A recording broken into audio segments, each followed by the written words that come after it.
Sugar Ray Leonard compares Mikey Garcia daring to be great, taking on Errol Spence, to him daring to be great, taking on Marvin Hagler. Stay tuned, coming up next. Hey, this is Cassie, and you're watching Blue Blood Sports TV. Shout out to Blue Blood Sports TV. You're watching Blue Blood Sports TV.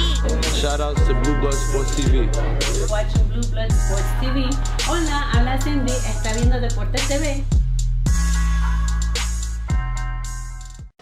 What's good, YouTube? It's your boy, Blue Blood Sports TV, back at y'all with another one.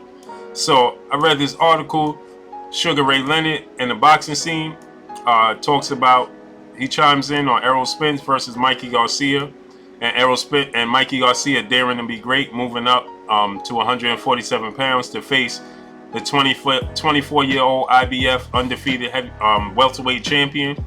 And here's a few things Sugar Ray had to say. He compared the situation to him daring to be great and fighting Marvin Hagler. You know, he was coming off of a layoff, and everybody believed that, you know, he was out of his mind taking that fight. You know, his wife, the people around him, he had a not so good performances leading up to that fight. You know, so, you know, a lot of people didn't think that Sugar Ray Leonard would be able to pull it off. He said that Roberto Duran, after the fight, after Roberto Duran lost to Marvin Hagler, Roberto Duran came to Sugar Ray Leonard, whom was doing the play-by-play. He was a commentator for the fight, Hagler Duran, and he said that Duran came over and leaned over the ropes and whispered in his ear and told him, if you box this dude, Sugar, you could beat him. He said from then on, he knew that he could beat him. He said, but everybody around him thought that he was crazy. He said that, you know, he said that a couple of keys to the victory was that the fact that Marvin Hagler underestimated him, and that he knew he had to stay focused, calm, cool, and collective. He said because the weight difference was definitely going to show up, as the power showed up. He said that he was definitely going to feel the difference in the power through the weight. You know, he said his wife Juanita at the time confronted him.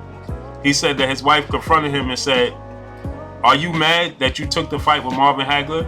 And he said she was right, because at times I doubted whether or not I had said something I should have not said. And he was referring to taking the fight and agreeing to fight Marvin Hagler. He said with the fight a month away, I still had time to come up with a creative way of saying I didn't want to fight Hagler any longer. But it boils down to what I believe. And it's the same for Garcia, who has to nullify Spence's strength and abilities. So he said that at times he was looking for a way out. He said that he had a fight. He said I didn't look that great against Kevin Howard. He said so. You know, and that was the fight before he took on Marvin Hagler. You know, he said there's a lot of similarities, absolutely on point. He said no question. I think most boxing aficionados would say the same thing about Errol Spence, because he's a rare special fighter and a man who could be successful in any era. Many members and everyone thought I was crazy moving up for a solid middleweight with Hagler's power and abilities. After inactivity and not looking great in my previous fight with Kevin Howard, Leonard said, who was floored in the fourth round of his previous win over Howard, and a 9th round TKO in 1984. So his wife doubted him. Everybody around him doubted him. You know, he said that he was going to the gym and he was training, and he said that the young boys out there was kicking my ass. This is according to Sugar Ray Leonard in sparring and in training. He said that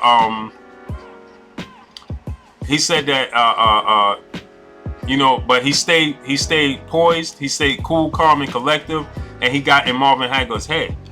You know, he said you know, he was expecting a lot more from Mikey Garcia's fight with Robert Easter. He expected a lot more from Robert Easter, whom he compared Robert Easter to Tommy Hitman Hearns. You know, he said, but as usual, Mikey Garcia found a way to get that victory and look great in doing so. You know, it's interesting, you know, that I think Sugar Ray Leonard himself was a big welterweight because he stood 5'10". He was 147 pounds. He fought at 54. So I don't know if it's such a big jump in comparison to Mikey Garcia jumping up to fight Errol Spence, because the size difference is going to be dramatic. You know, Mikey Garcia is 5'6", 5'7". Errol Spence is 5'9", 5'10". Errol Spence is a huge welterweight, where Mikey Garcia is a, you know, he's a big 135 pounder. But as we seen when he fought 40 pounders, he fought 3 times at 40. He fought Sergey Lipinis, he fought Adrian Broner, and he fought his comeback fight. Forgot the guy's name offhand. But you know, that's one of the differences that I see, you know, in the comparisons to Marvin Hagler and Sugar Ray Leonard, due to the fact that Sugar Ray Leonard was a big welterweight, you know, to begin with. Sugar Ray Leonard is actually taller than Errol Spence. You know, so Mikey Garcia is 5'6". You know, so I you know, the comparisons are a little bit slightly different. You know, than Sugar Ray Leonard jumping up to face Marvin Hagler, who's a 160 pounder. You know, but Mikey Garcia has fought 3 times at 140. He fought Elio Rojas. That was his comeback fight. He fought Adrian Broner and he fought Sergey Lipinis. So 3 out of his last 5 fights have been at 140. But he still looked obviously smaller than those guys at 140. He was a little bit taller than Sergey Lipinis. You know, but the size, the strength proved that, you know, I mean, him and Sergey Lipinis was probably about the same height. Him and Adrian Broner, they were probably about the same height now that I think about it. But just the natural, you know, these guys fought at 40 all the time. You know, they naturally 140 pounders. And the size difference, you can see the size difference, and he looked a little soft in the midsection and etc. You know, he still carried his power up to 140, but he didn't knock any of those guys out at 140. You know, so it was a hell of a showing, all 3 fights. But you know, I mean, at the end of the day, man, I think it's a difference, you know, between I mean, he TKO'd Elio Rojas.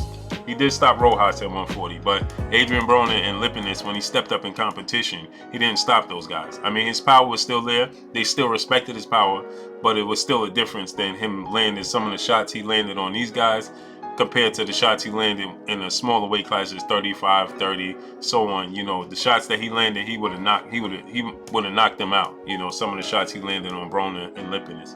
But I think that it's just a big difference in jumping up in weight class to fight Errol Spence Jr. I think that Mikey Garcia is a smaller frame guy, where Sugar Ray Leonard jumped up to fight Marvin Hagler, and Sugar Ray Leonard was 5'10". You know, so I think there's a difference. You know, because Sugar Ray Leonard, like I said, is a big welterweight. You know, so I think there's a slight difference in comparison. But and not to mention, Sugar Ray Leonard had world-class athletic ability. You know, he had world-class athletic ability. So, you know, I think there's just a difference. You know what I mean? Sugar Ray Leonard is 5'10", man. He had a 74-inch arm reach. You know, you got to think, Floyd Mayweather has a extremely long arm reach, and his is only 72. Sugar Ray Leonard is a welterweight at 5'10" with a 74-inch arm reach. So, you know, he was extremely long. He was extremely athletic, extremely quick. You know, so that proved to be the difference versus Marvin Hagler, because Sugar Ray Leonard had the athletic ability and the elusiveness to stay away from a lot of the big shots that Marvin Hagler was trying to land on him, which I don't see Mikey Garcia. I don't think Mikey Garcia possesses those tangibles. He doesn't possess the athletic ability. He's not as big as Sugar Ray Leonard moving up in weight. So, you know, I think there's a slight difference. I would compare more of Errol Spence moving up to middleweight to challenge Canelo Alvarez or Triple G. That's more comparable to Sugar Ray Leonard moving up to face Marvin Hagler than Mikey Garcia moving up to face Errol Spence. I think it's slightly different when you compare the two. But it's interesting. You know, Sugar Ray Leonard still picks Errol Spence at the end of the day to beat Mikey Garcia. He said Mikey Garcia has to fight the perfect fight. He has to stay calm, cool, and collective. He has to. He said that he has to not allow the power and the size difference to get him starstruck, as he put it. You know, he's saying don't acknowledge it so much that it's visible. You know, pretty much he's telling him that he has to ignore the power and the size, you know, and he got to land something respectable. This is what I said yesterday when I was talking about this fight. But that's all I got, man. You can check this article out on boxingscene.com. Sugar Ray Leonard says that he compares Marvin Hagler, his fight with Marvin Hagler, to Mikey Garcia moving up to fight Errol Spence. I slightly disagree because I compare it more to if Errol Spence was moving up to 160 to fight a Triple G or something of that sort. So that's all I got, man. Drop a comment in the comment section. Let me know what y'all think. It's your boy Blue Blood Sports TV. Hate, like, comment, and subscribe. If you haven't subscribed, hit the subscribe button, hit the like button, hit the bell icon to get all new notifications. Follow me on Instagram at Blue Blood Sports TV, all one word. Y'all already know what it is. Shouts out to the entire LDBC. Shouts out to New Media. Shouts out to Black Media Row. Y'all already know what it is, man. Make sure you like and share these videos. That's all I got. It's your boy Blue. Peace. Blue Blood Sport TV, baby, from the Empress. Much love.